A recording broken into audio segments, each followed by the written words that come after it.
तो जिस दिन पार्टी 26 नवंबर 2000 को बनी उस दिन मेरे को भी ये था मैं भी इस पार्टी का हिस्सा बनूं। पहले दिन से ही आई ज्वाइंट आम आदमी पार्टी। मैं जानना चाहूँगी क्या आपको प्रमोट किया कि आप पॉलिटिक्स में आए हैं सर ये बताइए कि इस शहर के यूथ के लिए आप क्या करना चाहते हैं कि आज सुबह भी जब मैं आ रही थी तो मैं लिटरली ट्रैफिक में 30-40 मिनट्स मैंने वेट किया है, तो रोड तो प्लीज़ चौड़ी करवा ही देना आप। अब मेरा ये मानना है कि अगर अच्छे लोग पॉलिटिक्स में नहीं आएंगे तो फिर बुरे लोग बाहर कैसे जाएंगे। 10-12 साल से पॉलिटिक्स में हूँ। चंडीगढ़ में एक एक जो भी पॉलिटिक्स से रिलेटेड लोग हैं वो सब मेरे को जानते हैं और सब ये कहते हैं कि प्रेम गर्ग जी जैसा पॉलिटिक्स में कोई शायद ही मिले। इतना अच्छी गुडविल है, चाहे वो बीजेपी के लोग हों, चाहे वो कांग्रेस के लोग हों, चाहे वो आम आदमी पार्टी, हमारे पार्टी वॉलंटियर्स हो, सबसे बहुत प्यार मिलता है, बहुत रिस्पेक्ट मिलता है। क्योंकि मैंने कभी पॉलिटिक्स में आकर किसी पर्पज के लिए पॉलिटिक्स में नहीं आया कि ऐसा कोई पर्पज कि अपने पैसा कमाना है या कोई नेम एंड फेम के लिए। मेरा सिर्फ और सिर्फ एक ही मोटिव रहा है, to bring goodness to the politics. हर कोई चाहता है एक मुट्ठी आसमान जो सीने से लगा ले, हो ऐसा एक जहां।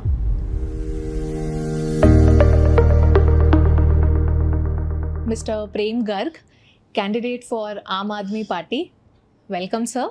Thank you. हमारी पब्लिक जानना चाहती है कि प्रेम गर्ग कौन है और व्हाट मेड यू क्वालिफाइड कि आप ये सिटी को लीड कर सकें। I was born in Sunam, small town in district Sangrur. I was born in 1957. तो वहाँ पे तो हमारे क्या होता है, एक स्कूल जो होता है गवर्नमेंट स्कूल, उसकी फीस 2 पैसे या 5 पैसे होती थी और हम तालाब में नहाते थे और भैंस के ऊपर बैठ के भी हाँ जी खुद भी नहा लेते थे, भैंस भी नहा लेती थी। जी जी। तो बड़ी सिंपल सी लाइफ रही है, ग्राउंडेड रहे हैं। हाँ जी। उसके बाद I did my BCom from DAV college Jalandhar. जी जी। और उसके बाद हम चंडीगढ़ आ गए। चंडीगढ़ में आकर CA की पढ़ाई की और CA के बाद करने के बाद यहीं पे सेटल हो गई। शादी हो गई 84 में और उसके बाद 2 बच्चे हुए, 2 बेटे हैं जी। और CA की प्रैक्टिस करते हुए 40 साल हो गए। धीरे धीरे ये लगा कि बेटे भी सेटल हो गए, दोनों बहुत अच्छे। बेटा बड़ा डॉक्टर हो गया, छोटा बेटा USA चला गया, यहाँ से IIT दिल्ली से पढ़ाई करके कंप्यूटर साइंस करके। तो उसके बाद ये लगने लगा कि हमें समाज के लिए भी कुछ करना चाहिए। जैसे कनेडी ने कहा था कि don't ask but the country does for you, ask for you do for the country. तो उसी सेंस से ये रहा कि कुछ करें। ये 2012 में केजरीवाल जी ने आम आदमी पार्टी बनाई। तो जिस दिन पार्टी 26 नवंबर 2000 को बनी उस दिन मेरे को भी ये था कि मैं भी इस पार्टी का हिस्सा बनूं। पहले दिन से ही आई ज्वाइंट आम आदमी पार्टी। तो उसके बाद चंडीगढ़ में मैंने पार्टी को लीड किया 10 साल तक। आई वाज प्रेसिडेंट ऑफ आम आदमी पार्टी। उसी दौरान मेरी प्रेसिडेंटशिप में म्यूनसिपल कॉर्पोरेशन के हमने इलेक्शन लड़े। तो हमने बीजेपी जैसी पावरफुल पार्टी को चंडीगढ़ में हराया। उसका नतीजा ये हुआ कि पंजाब में भी हमारी 117 में से 92 सीटें आई, जो कि एक अपने अपने रिकॉर्ड है। Great sir, great. तो जहाँ तक सिटी को लीड करने की बात है, I have been living in Panchkula for the last 35 years. और पंचकुला में बच्चों की और परवरिश हुई। पंचकुला में सारा देखा, सारे सिस्टम को देखा। और पंचकुला में क्या है, हमारा थोड़ा आई एम फ्रॉम इस्कॉन, हरे कृष्णा से हैं। तो पंचकुला में जो 12 सेक्टर में इस्कॉन का मंदिर है, उसमें भी मेरे को सेवा करने का मौका मिला। उसकी देखभाल करते हैं। तो अपने घर में भी हरे कृष्णा मंदिर है, उसे बहुत लोग आते हैं, दर्शन करते रहे हैं। और उससे क्या होता है कि सारे हमारे 9 सेक्टर पंचकुला में बड़ा कृष्ण भावन अमृत हो गया। सब लोग हमें तो हरे कृष्णा वाले ही कह के बुलाते हैं। अच्छा राइट। मैं जानना चाहूँगी सर कि आप क्या आपको प्रमोट किया कि आप पॉलिटिक्स में आए हैं सर? एंड मनप्रीति, ये क्वेश्चन मेरे से सब पूछ रहे हैं आजकल। हाँ जी। कि घर सब आप तो कृष्णा कॉन्शियस हो, कृष्णा के डिवोटी हैं, आप मंदिर जाते हैं, जाप करते हैं, आपके घर में मंदिर है, आपके पत्नी भी इतने डिवोटी है, तो आपको ये पॉलिटिक्स की गंद में क्यों आना पड़ा? तो हमेशा हमारी प्रॉब्लम ये रहती है, हम पॉलिटिक्स को गंदा कहते रहते हैं, पॉलिटिशियन को गंदा कहते रहते हैं। ये कहते हैं कि देश को बर्बाद कर दिया इन्होंने। लेकिन कोई भी अच्छा इंसान जो है वो पॉलिटिक्स में आना नहीं चाहता। अब मेरा ये मानना है कि अगर अच्छे लोग पॉलिटिक्स में नहीं आएंगे तो फिर बुरे लोग बाहर कैसे जाएंगे। फिर तो हम, ये तो हमारी गलती है ना, हमारा दोष है कि हम लोग खुद तो पॉलिटिक्स में आते नहीं हैं, जी, तो दूसरों को गालियां देते रहते हैं। अब जैसे हम कहते हैं कि हम साधुओं के पाँव तो छूते हैं, लेकिन अपने बच्चे को साधु कभी नहीं बनाना चाहते। बिल्कुल। हम ये कहते हैं आर्मी के लिए कि जय जवान, और आर्मी के लिए बहुत कुछ करते हैं, लेकिन हमारा बच्चा अगर आर्मी में जाता है तो हम रोने लग जाते हैं। बिल्कुल। तो ये जो एक थिंकिंग है, एक माइंड सेट है, इसको हटाने के लिए कि नहीं, पॉलिटिक्स में अच्छे लोग भी आ सकते हैं, और अच्छे लोग रहे हैं, ऐसी बात नहीं, बिल्कुल, अच्छे लोग बिल्कुल। इंडिया में बहुत अच्छे लोग आए हैं। बिल्कुल, बिल्कुल। वाजपेयी जी जैसे लोग आए हैं, मनमोहन सिंह जी जैसे लोग आए हैं, जी, लाल बहादुर शास्त्री जैसे लोग आए हैं, पॉलिटिक्स में बहुत अच्छे लोग हैं, और उन्होंने एक माइलस्टोन सेट किया है। पारीकर जी गोवा के चीफ मिनिस्टर, उनकी बहुत अच्छी एक इमेज रही है। बहुत और भी बहुत लोग हैं जिनके बहुत अच्छी इमेज रही है, और राजीव गांधी थे, he was, I am a fan of Rajiv Gandhi. जो ग्रेट। उनकी पर्सनैलिटी थी, जो उनमें कूलनेस थी, वो मैं आई डोंट थिंक किसी नेता में, आज के नेता में किसी में होगी। बिल्कुल, वही हम सबको ये लगता है कि जैसे आपने भी बताया और हमने सुना भी है कि आपने अपना सीए का प्रैक्टिस किया हुआ है और आपके दोनों बच्चे सेटल्ड हैं, एक डॉक्टर हैं, कार्डियोलॉजिस्ट हैं, Yes. राइट, और एक इंजीनियर हैं, राइट, सैन फ्रांसिस्को में। तो आपको तो घूमना चाहिए, आप लक्षद्वीप जाइए। तो नहीं, घूमने के जहाँ तक कि मैं ऑलमोस्ट सारी दुनिया घूम ली है, क्योंकि मेरा बेटा यूएसए में रहता है, सॉफ्टवेयर जी। इंजीनियर, तो अमेरिका जाना लगा रहता है, ग्रेट। और न्यूजीलैंड, ऑस्ट्रेलिया, जी, इंग्लैंड, जी, ऑलमोस्ट सारे कंट्रीज मैंने घूम ही रखे हैं।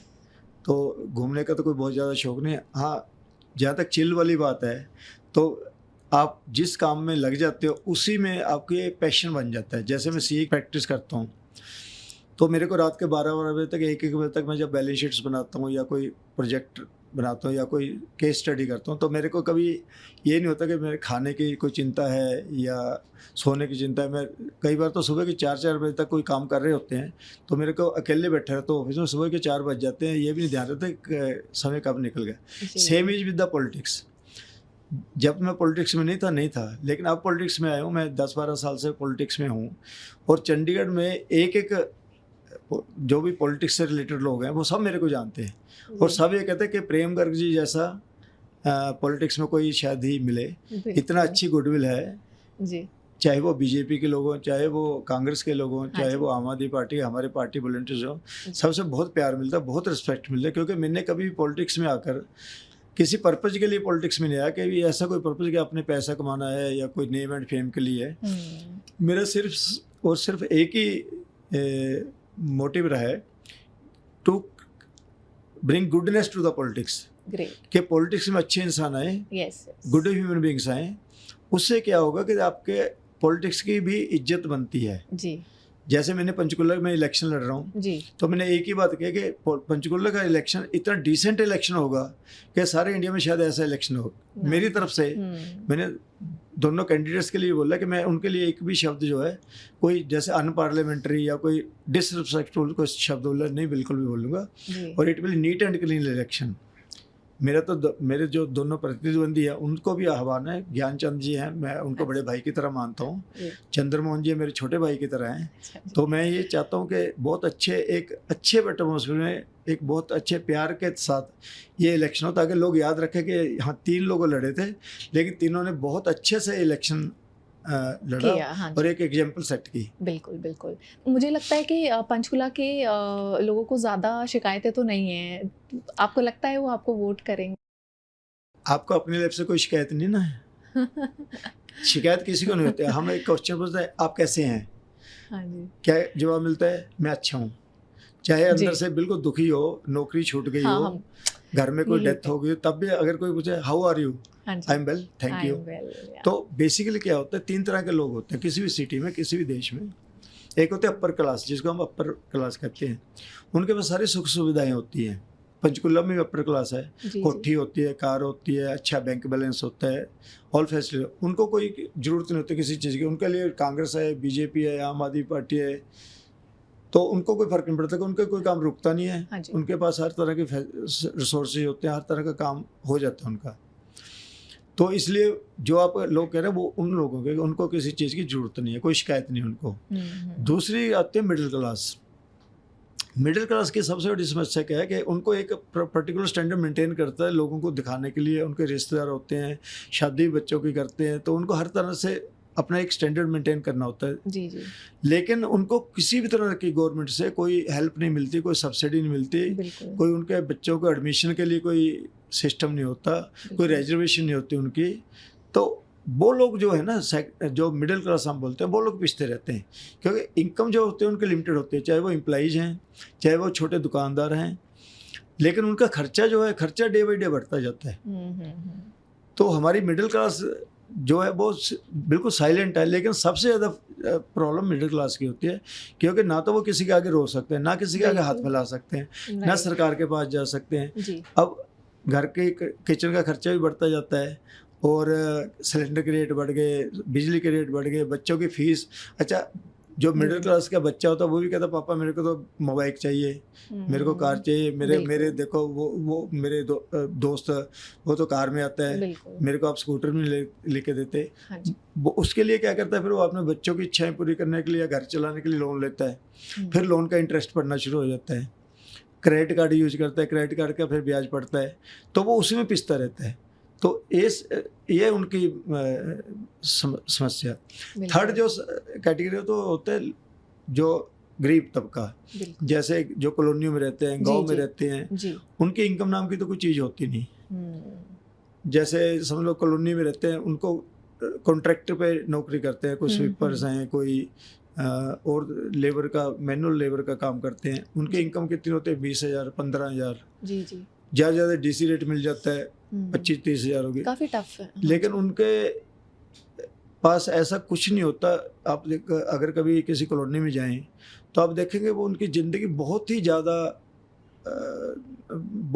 मतलब मुश्किल है, क्योंकि उनको ना तो कोई बिजली पानी की सुविधा होती है प्रॉपर। जैसे जी। हमारे घर में तो एसी भी लगा होता है, बिल्कुल पंखा भी होता बेसिक है, नीड्स भी नहीं उनके है घर में एसी की तो वो सोच ही नहीं सकते। जी सिर्फ पंखा भी लग जाए तो वो गनीमत है।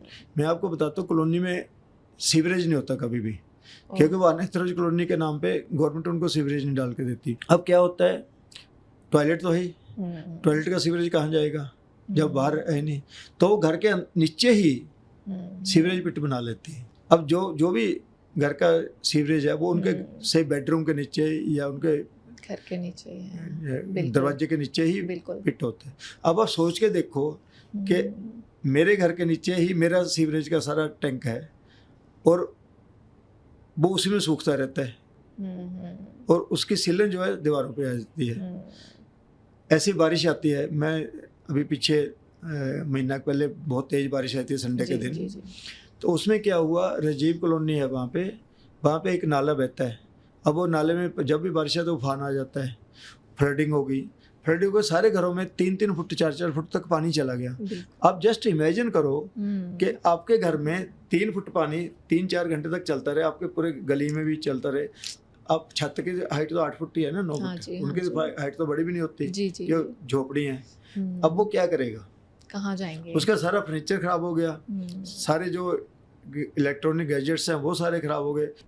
एक तो मैंने ये देखा कि एक झोपड़ी की छत गिर गई, उसने अपना बेड, मलबा जो गिरा ना, मलबे के ऊपर अपना बेड लगा लिया। मैं कि उनके घरों के आगे स्कूटर तक नहीं जा सकते, साइकिल तक नहीं जा सकते, वो गलियां इतनी तंग हैं, इतनी उबड़ खाबड़ हैं कि उसमें कुछ भी नहीं जाता, कार की तो बात ही नहीं सोच सकते। और साथ में नाला बहता है, नाले की स्मेल, मच्छर, डेंगू। और पानी का मैं आपको बताऊं कि पानी का एक सिर्फ पाइप छोड़ रखा है मान लीजिए, उसमें कभी एक दिन बाद 2 दिन, कभी घंटा 2 घंटे के लिए पानी आता है, उसी में से लोग लाइनें लगा के या पाइप लगा के पानी लेते हैं। ऐसी बिजली का एक घर को बिजली का कनेक्शन है, उससे आगे 8-10 घर बिजली लेते हैं। तो आप सोचोगे उनकी ज़िंदगी कितनी, उनके बच्चों की ज़िंदगी कितनी दुर्भर होगी। अब ऐसी कॉलोनियों में, ऐसे गांव में उनके बच्चों का पढ़ाई का क्या होगा। ज़्यादा 10वीं पढ़ कर लेंगे, 11वीं कर लेंगे, 12वीं कर लेंगे। हम जो कहते हैं हमारे बच्चे, मेरा बच्चा डॉक्टर बना, he is a top cardiologist, दूसरा बच्चा IIT दिल्ली से पढ़ा, लेकिन उस गरीब का बच्चा कभी सोच ही नहीं सकता कि मैं डॉक्टर बनूंगा। मैं बच्चों को तो बच्चों क्या करोगे, कहते डॉक्टर बनेंगे, लेकिन डॉक्टर बनने के लिए सुविधा तो हो ना। हम रिजर्वेशन देते हैं कि जी रिजर्वेशन दे दिया हमने इन लोगों को। रिजर्वेशन का फ़ायदा तो तभी है ना अगर पहले उनकी बेसिक स्कूलिंग ठीक होगी।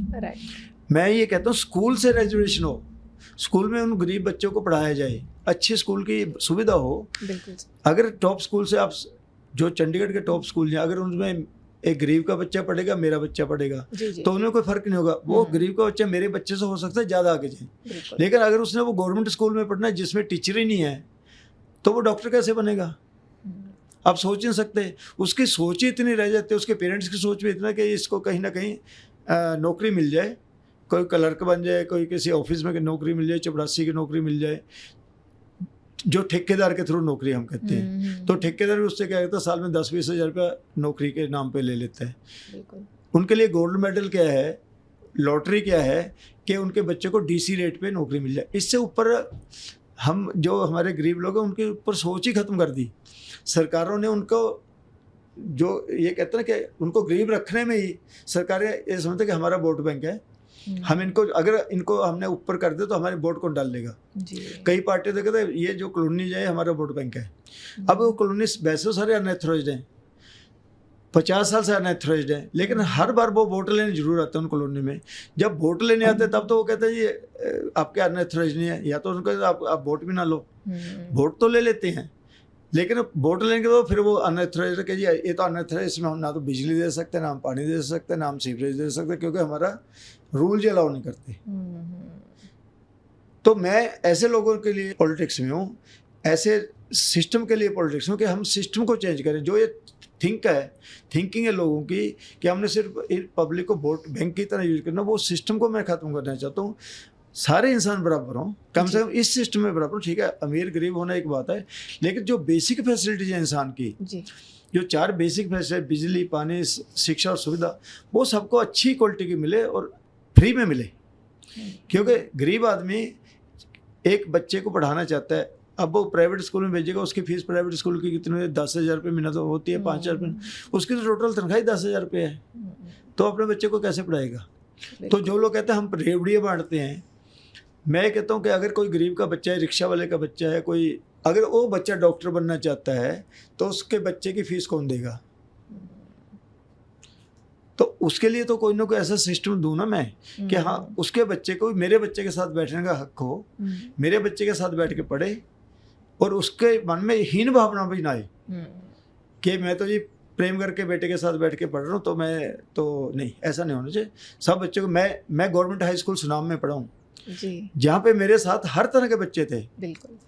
मेरे को याद है एक रिक्शा वाले का बच्चा संतोष होता था, वो मेरे साथ पढ़ता था, मेरा बेस्ट फ्रेंड था जी। तो मैं उसकी झोपड़ी में जाके दोपहर का खाना खाता था। वाओ। तो I am so much grounded. अभी कई साल के बाद जब मैं सुनाम गया, एक दिन मैं बस से उतरा तो मैं रिक्शा में बैठा, तो रिक्शा में जब मैं बैठ जाने लगा तो मेरे को लगा ये बंदा पहचानना सा है। एकदम से मैं संतोष तू, तो मैं मगर रो रहा था उसको गले लग के, क्योंकि इतने साल के बाद मिला कि मेरा जो दोस्त है वो रिक्शा चला, मैं उसकी रिक्शा में बैठा। मेरे को पहले तो बहुत हीन भावना आई अपने में खुद में कि यार मेरा इतना सबसे क्लोज फ्रेंड रिक्शा चला रहा है। फिर मैंने कहा ज़िंदगी में कभी कुछ चाहिए होगा तो, लेकिन मैं उसके बाद उसको वो भावना देना नहीं चाहता कि मैं तुम्हारे लिए कुछ कर रहा हूँ। बट ऐसे बहुत लोग हैं जी। एक बाजीगर कम्युनिटी का मेरे साथ दोस्त था, हर तरह के लोग थे, इसलिए मेरे को पता है उन लोगों की सोच, उन लोगों की प्रॉब्लम्स। मैं पूरा ग्राउंड, मैंने बताया मैं तो भैंस पे बैठ के भी ना आया वो जी। तो मेरे में कोई ईगो नाम की कोई चीज़ नहीं। मैं 5 स्टार होटल में भी रह लेता हूँ, 5 स्टार होटल से निकल के आके रेलवे के जो बेंच होता है उसमें भी सो जाता हूँ, बस में हाथ पकड़ के खड़ा भी हो जाता हूँ, और एरोप्लेन में भी चले जाता हूँ। तो आप जो भगवान कहते हैं कि you should be remain stable, सम जिसे को बोलते हैं कि आप चाहे लाभ है हानि है, लाभ हानि, जय पराजय, सुख दुख, सर्दी गर्मी, जो इसमें सब में समान रहता है वही एक अच्छा इंसान है। तो मेरे को ये रहता है कि मैं ग्राउंडेड रहूं, कल को अगर जीत भी जाए तो मेरे दिमाग पे पावर का नशा न हो।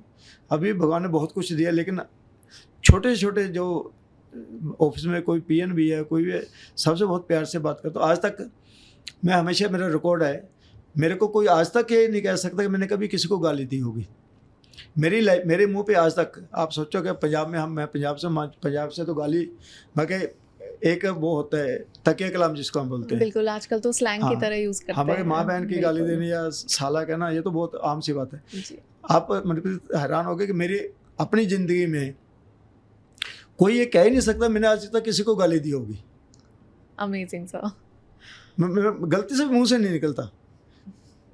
तो वो उस तरह का मेरा बिल्टअप है कि मैं I want to be good human being. मेरे को लोग अगर याद रखें तो सिर्फ इसलिए याद रखें कि एक इंसान ऐसा है जो कि जिसके अंदर कोई नेगेटिविटी नाम की चीज़ ही नहीं है। जैसे मैंने शुरू में बताया, सारे पॉलिटिशियन चाहे वो कांग्रेस के चाहे बीजेपी, सारा से मेरा बहुत प्यार है।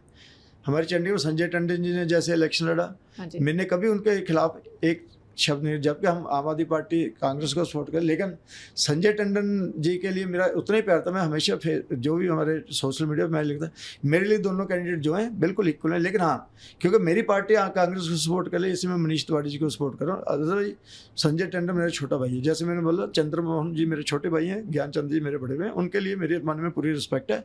हाँ, पॉलिटिकल डिफरेंसेज हो सकते हैं, एक इश्यूज पे डिफरेंसेज होते हैं, उसमें बिल्कुल बोलता हूँ, करता हूँ, लेकिन मैं किसी के अगेंस्ट पर्सनली ज़िंदगी में कभी नहीं बोल रहा। इवन हमारी पार्टी में बहुत लोग होते हैं जिनके साथ नहीं बनती आपकी, लेकिन कोई मेरे को आके आज की डेट में कोई भी अक्रॉस द बोर्ड ये नहीं कह सकता कि प्रेम करने ने किसी की कभी भी डिसरिस्पेक्ट की हो, किसी को कभी गलत शब्द, एक शब्द ही मगर एक होता गाली देना, एक होता गलत शब्द बोलना। बिल्कुल। कोई आज की डेट में मेरे को पूरे चंडीगढ़ में या पूरे पंचकुला में ये नहीं कहता प्रेम करने मेरे लिए कभी भी कोई गलत शब्द यूज किया है। बिल्कुल बिल्कुल सर, ये तो हम सभी एग्री करते हैं इस बात पे।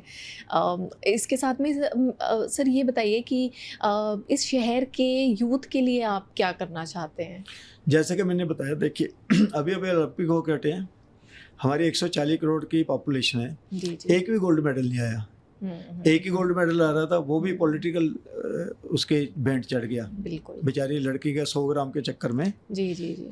तो यूथ के लिए क्या है, मैं हमेशा, मेरा ये एजेंडा में भी मैंने लिखा है कि जब तक आपको खेलने की जगह, स्विमिंग करने की जगह, पढ़ाई के लिए जब तक ये नहीं कि आपका जो यूथ के लिए ये बहुत बड़ा एक डिसएडवांटेजियस सिचुएशन में है हम।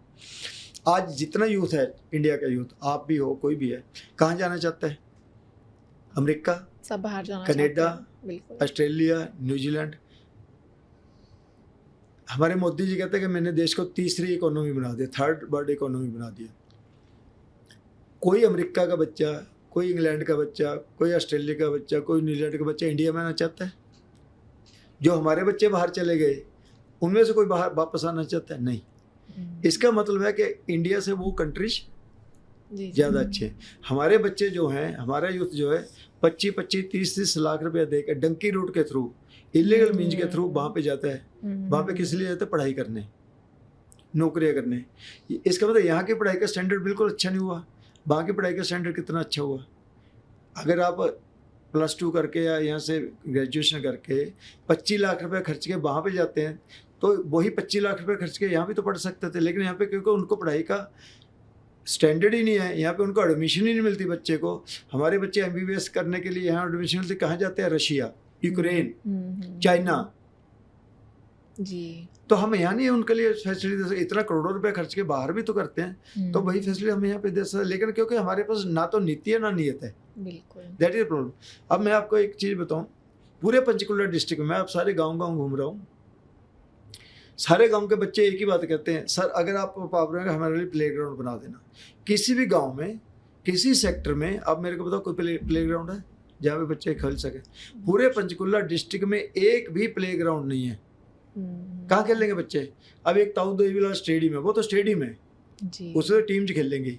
लेकिन अगर बच्चों ने क्रिकेट खेलनी है, कोई हॉकी खेलनी है, कोई फुटबॉल खेलनी है, मोहल्ले के बच्चों ने, जैसे हम मोहल्ला कहते हैं, सेक्टर कहते हैं, तो उनके लिए कोई फैसिलिटी नहीं। अगर वो पार्क में खेलते, पार्क वाले लोग उनको कहते हैं यार पार्क खराब कर दिया।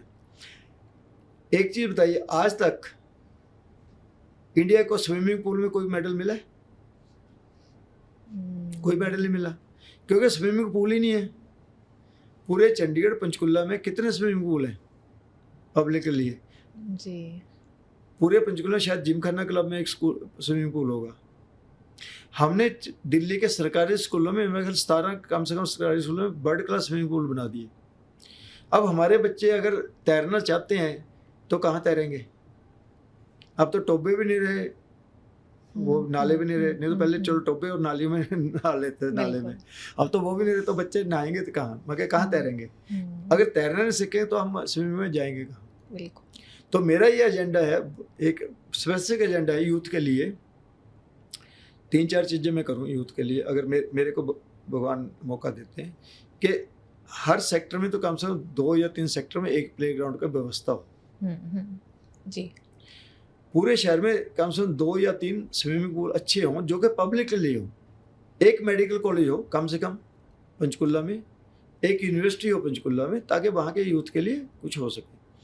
इंडस्ट्री अच्छा हो ताकि बच्चों को, हमारे बच्चों को नौकरी मिल सके। मेरा ये सोचना है, अब पंचकुला में तो प्लॉट 10-10 करोड़ का हो गया, 15-15 करोड़ रुपए का इंडस्ट्रियल प्लॉट है, वहाँ तो हम अफोर्ड ही नहीं कर सकते।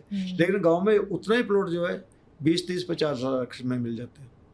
तो मेरा ये मानना है, अगर मेरे को मौका मिलता है इंडस्ट्री से ऐसे करने का, कि हर एक गाँव में या क्लस्टर ऑफ गाँव में, जैसे 4-5 गाँव में एक पूरी तरह गवर्नमेंट जो है इंसेंटिव दे के या उसको पूरी तरह पब्लिसाइज करके एक इंडस्ट्री लगाई।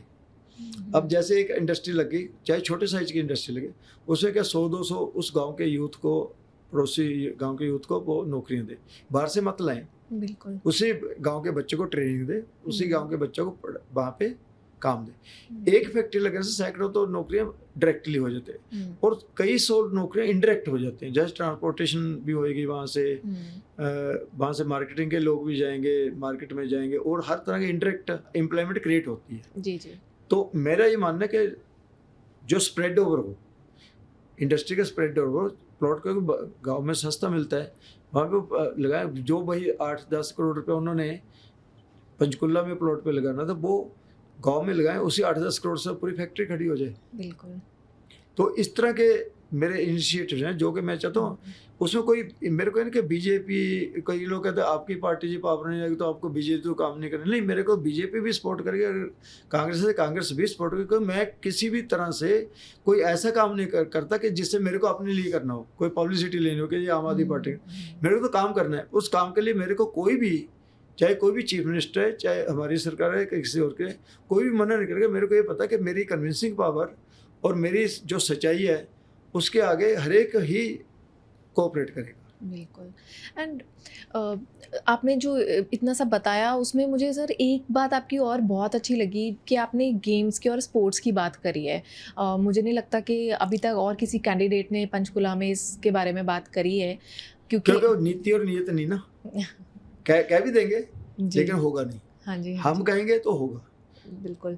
तो ऑब्वियसली सिर्फ मेडल के तौर पे नहीं, एक ओवरऑल डेवलपमेंट अगर हम किसी बच्चे का देखें, नहीं, उसके देखिए एक चीज मैं रोकता हूँ आपको। जी जी। मैं ये नहीं कहता कि जो स्टेडियम बनेंगे या जो प्लेग्राउंड है उससे गोल्ड मेडल आने लगे, लेकिन एक बच्चा सारा दिन घर में बैठा रहता है, पहले स्कूल से आता है, स्कूल से आते घर में बैठ जाता है। अब हम लोग थे जब बच्चे थे, हम मोहल्ले में खेलते थे, खूब सारे मोहल्ले के बच्चे इकट्ठे होते थे, सब रात तक खेलते रहते, जब तक पापा नहीं आते थे और मम्मी ये नहीं कहते कि बच्चा आ जाओ नहीं तो पापा से डांट पड़ेगी, तब तक हम खेलते रहते थे।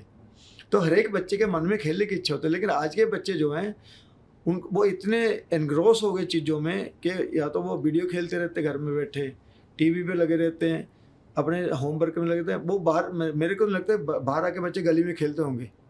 पंचकुला में या चंडीगढ़ में बाहर आके गली में बच्चे 20 बच्चे या 10 बच्चे का भी खेलते हैं। आपने देखे हैं तो बताओ, मैंने तो नहीं देखे।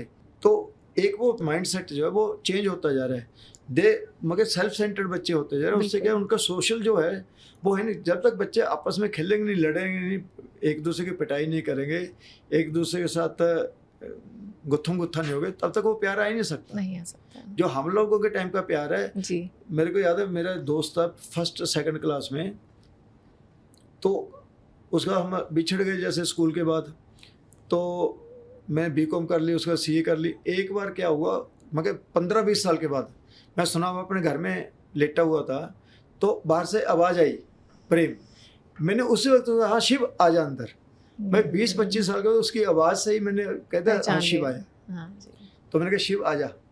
तो दैट इज द सेंस। मगर हमें अब तक भी याद है कि मेरा रोल नंबर क्या होता था स्कूल में, शिव का रोल नंबर क्या होता था, रमेश का क्या रोल नंबर था। हाँ जी। वो चीज़ आज नहीं आपको देखने वो को नहीं मिलेगी। मिलेगी, बिल्कुल नहीं मिलने वाली। सर आपने जैसे हाउसिंग फॉर ऑल की भी बात की हुई है, तो इसका पैसा कहाँ से आएगा? मनप्रीत, मेरा ना, मैं हमेशा, जैसे मैंने शुरू किया था बात, we have to be good human beings first, बिल्कुल। Everything else later. राइट। हम हिंदू, मुसलमान, क्रिश्चियन, कांग्रेस, आम आदमी पार्टी, ये सारी चीज़ें बिल्कुल इरेलीवेंट हैं जब तक हम गुड ह्यूमन बीइंग नहीं बनते। बहुत लोग कहते हैं कि हिंदुओं को जी मुसलमानों ने ये कर देना है, 20 करोड़ वाले 120 करोड़ को दबा देंगे।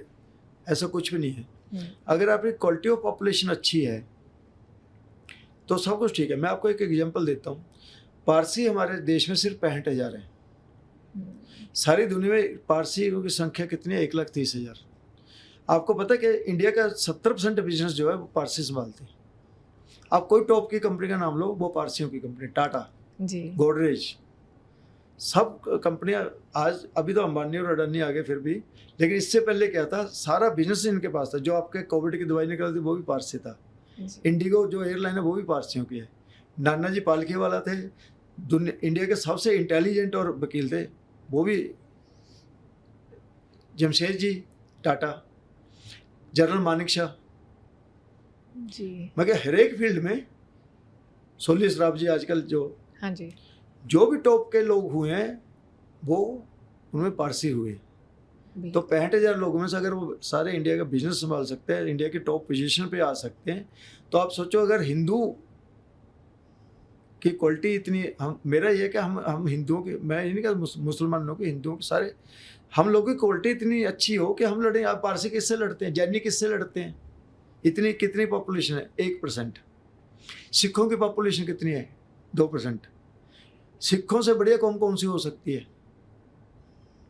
मैंने खुद मोदी जी को लिखा था कि जो हमारी लंगर व्यवस्था है उसको हम नोबेल प्राइज के लिए रिकमेंड करें, क्योंकि जो इन्होंने लंगर व्यवस्था चलाई हुई है जी। इंडिया में कोई बंदा भूखा नहीं सो सकता। बिल्कुल। अगर हमारे मंदिर गुरुद्वारे लंगर की प्रथा जैसे चलती रहे, कोई इंडिया में जब हम तो भूखा मर रहा है, भूखा कोई नहीं मरता। आप गुरुद्वारे जाओ, जाके खाना खा लो, मंदिर में जाओ खाना खा लो, सिस्टम इज दिस। तो मेरे कहने का मतलब है कि हम हाउसिंग की जहाँ तक बात कर रहे हैं, देखो शास्त्र में क्या है कि भगवान चींटी से लेकर हाथी तक का पेट भरते हैं। हाथी कुछ करता तो नहीं ना, चींटी भी कुछ नहीं करती, लेकिन पेट तो सबका भर रहा है। ऐसे ही मेरे मानना, जो इंसान पैदा हो गया उसको रहने का हक है, उसके ऊपर एक छत होनी चाहिए। आप या मैं या कोई भी गरीब बंदा रोड पे तो नहीं सो सकता। बिल्कुल। अगर आज उनको आप घरों से निकाल दोगे, आप ये कह के अनऑथराइज कॉलोनी है, उनको घरों से निकाल दोगे, वो जाएंगे कहाँ? एक गाना था ना, हर कोई चाहता है एक मुट्ठी आसमान, जो सीने से लगा ले हो ऐसा एक जहां। तो हमारे तो जहां ऐसा हो। और हमारे इस्कॉन के प्रभुपाद फाउंडर आचार्य थे, उनका एक ही स्लोगन था कि I will make a house in which the whole world can live. I belong to Krishna, I belong to ISKCON. मेरा तो ये कि कोई भी इंसान ना तो भूखा मरे, ना ऐसा हो कि जिसके पास रोजगार ना हो जी, ना ऐसा हो जिसके पास घर ना हो।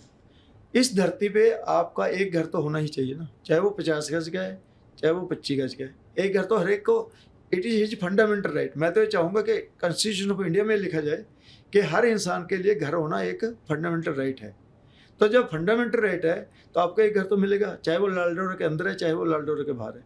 ठीक है, अगर लाल डोरे के बाहर तो आप सरकार दे दे घर उसको। यही तो मेरा मिशन है ना, कि अगर आप घर नहीं दे सकते, लोग कहते हैं जी यूपी से यहाँ पे आके लोगों ने पॉपुलेशन बढ़ा दी, बिहार से आके यहाँ पे बढ़ा दी। अरे भाई, कहीं ना कहीं तो उनको घर मिलना चाहिए ना। और आपका सारा काम भी तो वही कर रहे हैं ना। बिल्कुल। आपके घर में नौकर का काम है, आपका ड्राइवर है, आपका सब आपके। अगर आज इनको आप वापस भेज दोगे तो आपका तो दुखी हो जाएगा। आपके काम कौन करेगा? आज हमारे पंजाब में हमारे बच्चे तो खेती करते नहीं है। हमारे बच्चे तो लंदन और वो अमेरिका और वहाँ जा रहे हैं। 15 पास भी पढ़ता है, वो कहता बापू मेरे को खेती नहीं करनी, मेरे को तो 1 किला बेच और मैं तो बाहर जाऊँगा। तो काम कौन कर रहा है? खेती कौन कर रहा है? आज पंजाब में खेती कौन कर रहा है? तो इन लोगों को घर तो दोगे ना आप। मेरा ये मानना है कि हर इंसान को, चाहे कोई भी गरीब है, चाहे उसका पैसा है या नहीं है, 50 गज का घर मिलना चाहिए।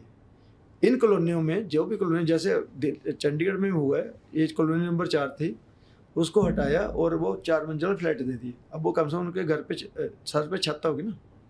तो ये जो कॉलोनी में लोग रह रहे हैं ये बहुत ज़्यादा मुश्किलों में रह रहे हैं, अनऑर्गेनाइज्ड है। जैसे मैंने बताया, सीवरेज नहीं है, पानी नहीं है, बिजली नहीं है, आप उसमें चल नहीं सकते, इतना स्ट्रीट लाइट का तो मतलब ही कोई नहीं है रात को, और इतना ड्रग्स का और इतनी प्रॉब्लम आ रही है। तो अगर उसमें मैं उसी जगह पे, अब पैसे की बात करूँ, उसी जगह पे मैं 50-50 गज के प्लॉट दे दूँ, वो लोग कहते घर हम अपने बना लेंगे। तो 1,50,000 को कुछ तो प्लॉट होते हैं ना। सरकार का तो कुछ लगता ही नहीं बेसिकली, लेकिन उससे क्या कि देखो आप, जैसे पंचकुला बसा, लोगों ने प्लॉट ले लिए, कितने का प्लॉट था? 16,000 रुपये का, 20,000 रुपये का प्लॉट लिया, बन गया पंचकुला। चंडीगढ़ में प्लॉट जब शुरू हुए थे कितने के? 10,000 के, 15,000 थे। अब उससे क्या होता है, आपकी इकोनॉमी ग्रो करती है।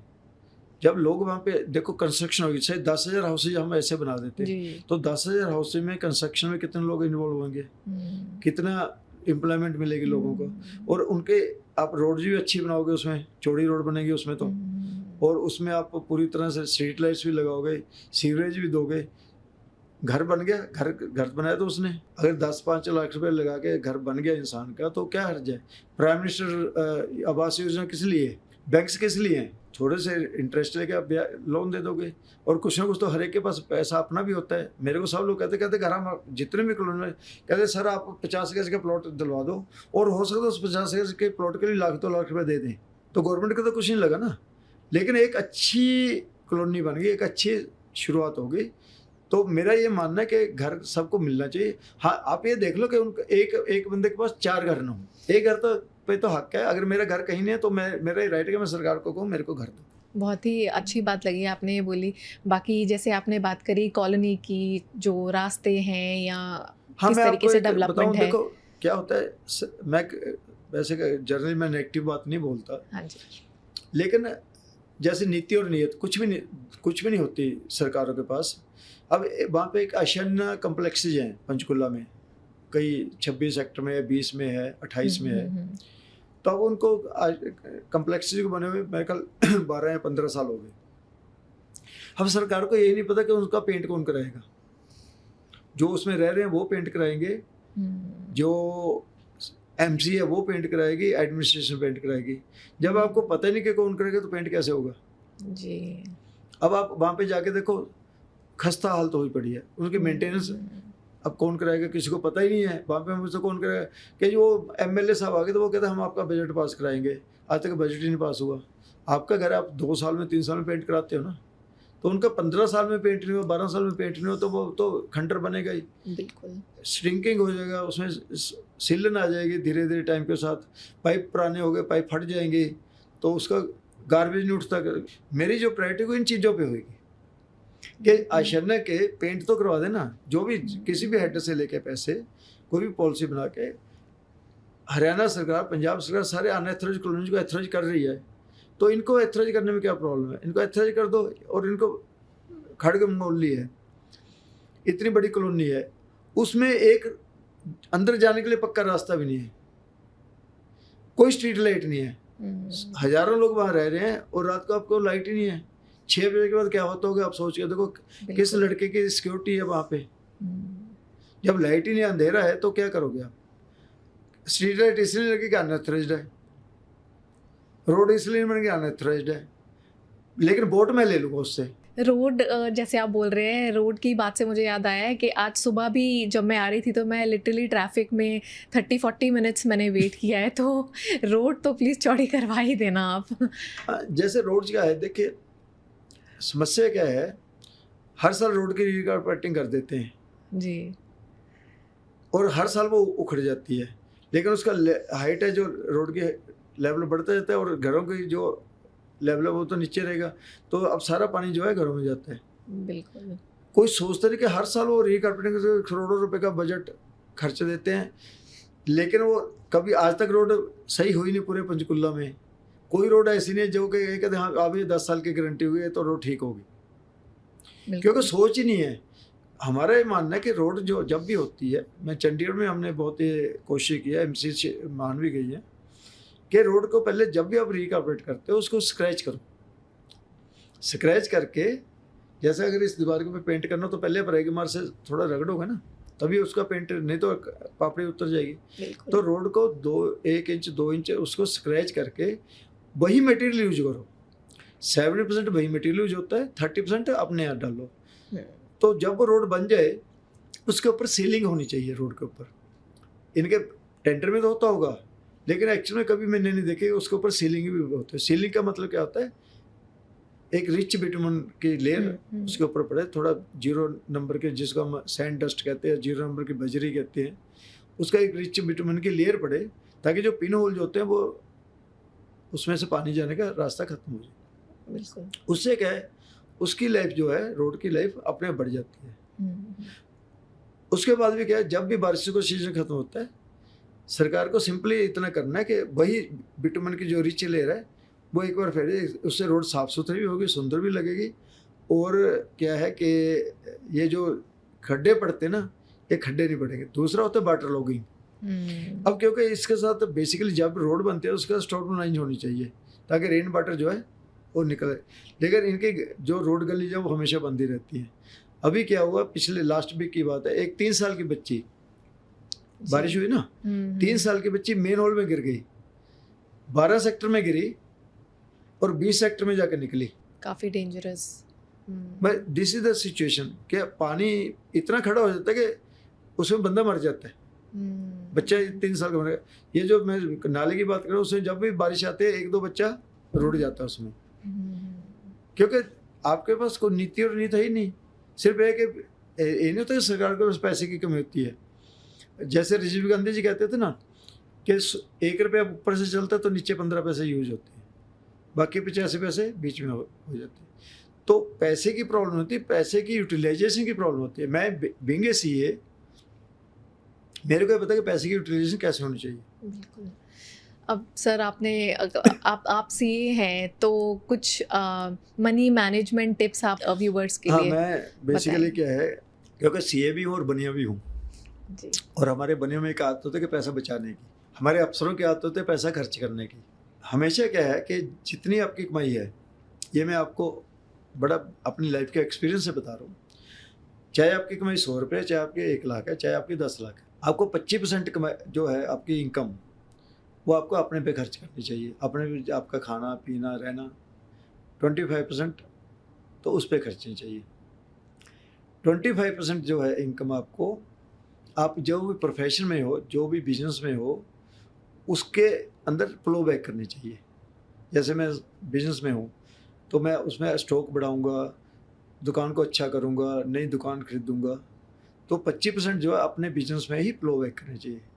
25% जो आपकी इनकम है उसको अपने बुढ़ापे के लिए, अपनी लॉन्ग टर्म के लिए, अपने कभी क्राइसिस आता है, कभी हेल्थ की प्रॉब्लम होती है, 25% आपको सेव करनी चाहिए। अब म्यूचुअल फंड में सेव कर लो, गोल्ड में रख लो, या किसी भी शेप में 25% जो पैसा है वो आपको इनकम टैक्स भरने में, सोशल कामों में, सोसाइटी के लिए, गरीब बच्चों की पढ़ाई के लिए उसमें लगाना चाहिए। जैसे हमारे सिखों में दशोंद कहते हैं जी जी कि 10 पैसे जो है रुपए में से आप अच्छे काम में लगाओ। तो मैं ये कहता हूँ 10 पैसे की जगह 25 पैसे लगाओ, जिसमें गवर्नमेंट के टैक्स भी दो। मैं हमेशा अपने मेरे क्लाइंट्स को हमेशा कहता, तो कभी ये ना सोचो कि मैंने टैक्स कम देना है। जितना आप टैक्स ज़्यादा दोगे उतने आप फ्लोरिश होगे। कभी भी टैक्स की ये सोच के मत करोगे मैं टैक्स क्यों दूँ सरकार को। अगर आप टैक्स नहीं दे फिर आप सरकार को दोष नहीं दे सकते। आपको टैक्स देना चाहिए। कुछ पैसा आपको गरीब बच्चों की पढ़ाई के लिए, खास करके लड़कियों की पढ़ाई के लिए या सोशल काज के लिए जरूर देना चाहिए। बिल्कुल बिल्कुल। आपके लिए हमारा लास्ट क्वेश्चन होगा सर कि आप आम कैसे खाते हैं?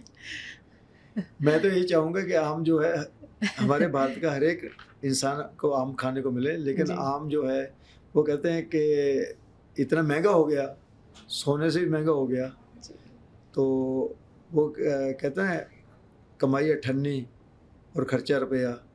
अब आम, मेरा तो ये इच्छा है कि सबको आम मिले, सब आम खाएं। दूसरा एक पॉइंट रहेगा, चंडीगढ़ और पंचकुला में लोग मेरे को कहते हैं पंचकुला के लिए आप क्या करोगे। हाँ जी।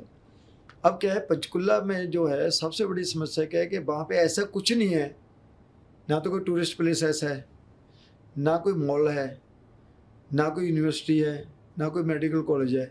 हर एक चीज़ के लिए हमें चंडीगढ़ आना पड़ता है। चंडीगढ़ पंचकुला जो है, चंडीगढ़ के जो बिजनेस क्लास के लिए लोगों के लिए एक रेजिडेंशियल एरिया ही बन गया है।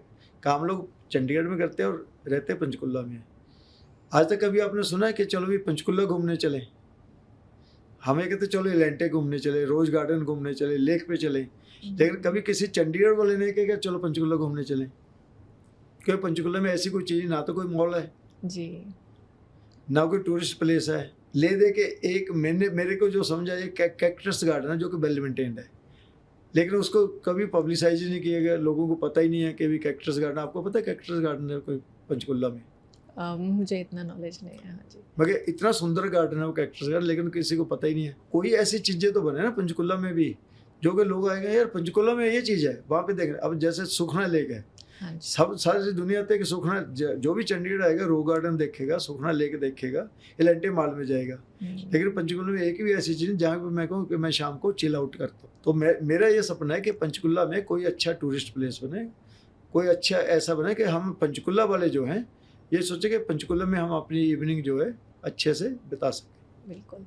कोई लास्ट मैसेज आप देना चाहेंगे पंचकुला के लोगों के लिए? पंचकुला के लोगों के लिए मेरा एक ही मैसेज है कि इस बार आपको एक पढ़ा लिखा, ईमानदार, स्पिरिचुअली इंक्लाइंड बिल्कुल, कैंडिडेट मिला है, तो आप मेरे को सपोर्ट कीजिए। मैं आपको एक ही वादा करता हूँ कि लोग कहते हैं ना कि अगर एक ही आ गया तो एक ही, बाकी 89 पे भारी रहेगा। एक ही इतना काम कर जाएगा कि एमएलए कि सारा हरियाणा याद रखे कि कोई प्रेम गर्ग नाम का कोई शख्स आया था और वो एमएलए बन गया। जैसे कि मैं आपको एग्जांपल देता हूँ, अभी हमारे जो 2 कैंडिडेट हैं, मगर मैं कह रहा हूँ उन्होंने कोई ऐसा काम किया हो जिससे लोग उनको याद करें। हमारे चीफ मिनिस्टर होते थे बंसी लाल। पंजाब में मिलिटेंसी का ज़माना था, पंजाब में से बसें में लोग जाने से जब डरने लगे तो उसने एक रोड क्रिएट कर दी कि ठीक है पंजाब से हमारी बसें जाए तो हरियाणा से जाएंगे, तो ये सहार वाली रोड जो है उसको शुरू से हम बंसी लाल रोड कहते थे। उन्होंने कुछ कहा किया ना। शेरशाह सूरी ने जीटी रोड बनाई, आज भी दुनिया याद करती है। शेरशाह सूरी ने जीटी रोड बनाई थी, कहाँ से चली? अफगानिस्तान से लेकर कलकत्ता तक। That is the mission. कोई ऐसा काम कर जाओ अपनी लाइफ में कि कम से कम 2, 4, 5 डिकेड तक तो आप याद करें कि जी जैसे हमारे हरमोहन धावन जी थे, उन्हें 32 का मेडिकल कॉलेज का काम करवाया। तो आज सब कहते हैं कि 32 अगर हरमोहन धावन ना हो तो शायद आज मेडिकल कॉलेज ना होता। तो कोई ना कोई ऐसी चीज़ तो करो ना जिससे कि आपका, हाँ मैंने ये काम करा और ये आने वाले कम से कम इतनी जनरेशन के काम आएगा। जैसे मैं पर्सनली ये कहता हूँ, चंदन के पेड़ हम लगाते हैं। आज से 5 साल पहले तक चंदन के पेड़ के बारे में लोगों को सिर्फ इतना ही पता था कि इस पर सांप आते हैं, इसके ज़्यादा चंदन के पेड़ के बारे में किसी को। बट चंदन का पेड़ जो है दुनिया का सबसे महंगा पेड़ है जी। मैंने चंडीगढ़ में ट्रक भर के चंदन के पेड़ का लेके आया, और सारे यहाँ पे चंडीगढ़ के स्कूलों में, गार्डन में, इवन सारंगपुर बोटेनिकल गार्डन में हमने सब जगह चंदन लगा दिए। आज सबको चंदन के बारे में पता है। और मेरा ये मिशन है मेरी लाइफ का कि मरने से पहले कम से कम 1 लाख चंदन या हाई वैल्यू ट्रीज वो लगाऊं। अब जैसे देखिए मंकीज आ रहे हैं आजकल, मंकीज की बड़ी प्रॉब्लम है क्योंकि मोरनी हिल की तरफ एक भी फल का पेड़ ही नहीं है। तो अब मंकीज को तो फिर कहीं ना कहीं खाने के लिए ना वो शहर की तरफ दौड़ते हैं, तो लोगों को समस्या होती है। तो इसका एक ही सिंपल सा सोल्यूशन है कि आप मोरनी हिल वाले एरिया में 10, 20, 30 हज़ार, 50 हज़ार पेड़ फलों के लगा दो, थोड़ा पानी का वहाँ पे पॉन्ड्स बना दो, तो मंकीज इधर आएंगे नहीं। ऐसे झुरी वाला एक जगह है, वहाँ पे डंप है, गार्बेज डंप है बहुत बड़ा जी। अब अगर मैं आता हूँ, मेरी सबसे बड़ी प्रायोरिटी है झूड़ी वाला जो डंप है उसको हटवा। इस तरह की कई चीज़ें हैं जो कि बड़े आराम से हो सकते हैं, लेकिन आपके पास एक विजन होना चाहिए। मेरे पास एक ऐसा विजन है जिसके कारण Panchkula can be a very livable city. तो ये है। बिल्कुल। काफ़ी अच्छे इंसाइट्स आपसे जानने को मिले, and thank you so much for coming sir. Thank you. All the very best. Thank you.